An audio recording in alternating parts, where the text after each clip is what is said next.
Bapak, Ibu, serta saudara-saudari yang terkasih, selamat bertemu kembali dalam channel Inspirasi Sabda Komisi Keluarga Keuskupan Agung Medan pada hari ini, tanggal 3 November 2022. Adapun bacaan Inspirasi Sabda kita pada hari ini diambil dari Injil Lukas bab 15 ayat 1 sampai 10.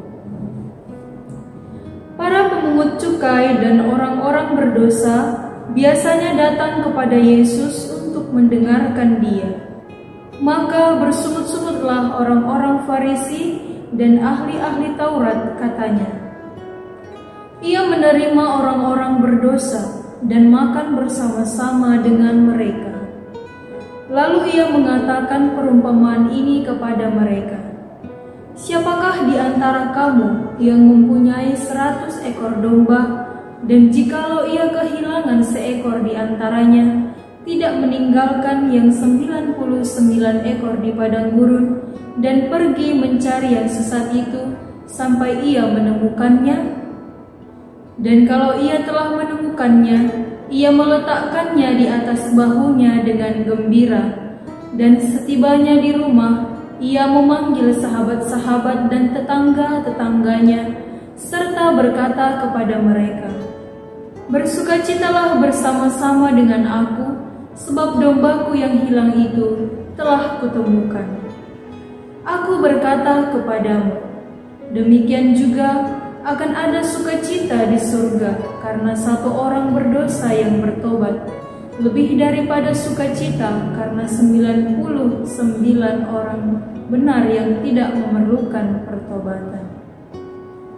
Atau perempuan manakah yang mempunyai 10 dirham, dan jika ia kehilangan satu di antaranya, tidak menyalakan pelita dan menyapu rumah serta mencarinya dengan cermat sampai ia menemukannya? Dan kalau ia telah menemukannya, ia memanggil sahabat-sahabat dan tetangga-tetangganya serta berkata, 'Bersukacitalah bersama-sama dengan aku, sebab dirhamku yang hilang itu telah kutemukan.' Aku berkata kepadamu, demikian juga akan ada sukacita pada malaikat-malaikat Allah karena satu orang berdosa yang bertobat." Demikianlah sabda Tuhan. Terpujilah Kristus. Bapak, Ibu, serta saudara-saudari yang terkasih, dalam kehidupan kita sehari-hari, sering kita berbuat dosa dan kesalahan. Kita melupakan Tuhan dengan alasan sibuk mengurusi atau melakukan hal-hal yang bersifat duniawi. Kita seolah-olah lupa bahwa semuanya berasal dari Tuhan dan pada akhirnya akan kembali kepada Tuhan. Tidak hanya melupakannya, kita pun sering melakukan tindakan-tindakan yang menyakiti hatinya, seperti menghina sesama kita, berbohong, berdusta, dan lain sebagainya. Namun, pernahkah Tuhan meninggalkan kita walaupun kita telah penuh dengan dosa? Atau pernahkah Tuhan tidak menyertai hidup kita saat kita melupakan Dia? Tentu tidak. Sabda Tuhan hari ini memperlihatkan cinta kasih-Nya kepada umat manusia yang sering berpaling atau bahkan menghindar daripadanya. Meskipun kita selalu melakukan dosa, namun Ia tidak pernah sedikit pun meninggalkan kita, tidak pernah menghakimi kita, dan tidak membiarkan kita hidup begitu saja. Tuhan dengan penuh cinta kasih selalu mencari kita dan berusaha menemukan kita agar kita kembali kepadanya. Dengan kata lain, kita selalu mendapatkan kesempatan untuk datang kepadanya sebesar apapun dosa dan kesalahan yang telah kita perbuat. Tuhan tidak sama dengan ahli-ahli Taurat dan orang-orang Farisi yang selalu mencari kesalahan orang lain dan akhirnya menghakiminya. Tuhan tidak pernah menghitung kesalahan-kesalahan yang pernah kita perbuat dalam hidup kita. Pada dasarnya, Tuhan bisa saja melakukan demikian, Namun, Ia penuh kasih dengan selalu memberikan kesempatan kepada kita untuk bertobat dan kembali kepada jalan kebenaran.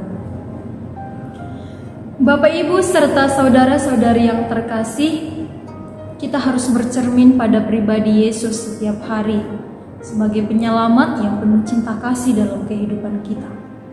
Karena kadangkala kita dalam hidup berkeluarga saling mempersalahkan anak yang nilainya turun, mempersalahkan istri yang kadangkala memasak terlambat untuk keluarga, mempersalahkan suami yang terlambat pulang ke rumah.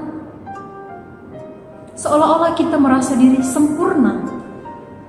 Orang lainlah yang bersalah, kita menjadi hakim bagi sesama kita. Kita jarang mempertanyakan kenapa kesalahan itu terjadi, kenapa kondisi atau situasi itu bisa terjadi. Kita jarang mempertanyakan bagaimana kita untuk mengatasi masalah tersebut. Tentulah sebagai pengikut Kristus, hal menghakimi sesama perlu kita hindari. Yesus dalam sabdanya mengajarkan kepada kita untuk memberikan cinta kasih kepada sesama. Meskipun ia telah melakukan kesalahan-kesalahan, seharusnya kita melakukan seperti yang dilakukan Yesus kepada para pendosa, yakni dengan memberikan kesempatan untuk bertobat dan kembali kepada jalan kebenaran. Bapak, Ibu, serta saudara-saudari yang terkasih, sudah layak dan pantas bagi kita untuk selalu bersyukur kepada Tuhan, sebab Ia tidak pernah membiarkan kita tersesat dan hilang bersama dengan dosa-dosa yang kita perbuat. Kita yang merupakan anak-anak Allah selalu mendapatkan pengampunan agar kita selalu hidup bersama-sama dengan Dia. Maka kembalilah kepada Tuhan dengan melakukan perbuatan-perbuatan yang berkenan kepadanya, dan jangan pernah takut tidak mendapatkan kasih dari Tuhan karena dosa-dosa kita. Sebab sebesar apapun kesalahan ataupun dosa kita, Tuhan selalu mengharapkan agar kita kembali kepadanya dengan bertobat. Semoga amin.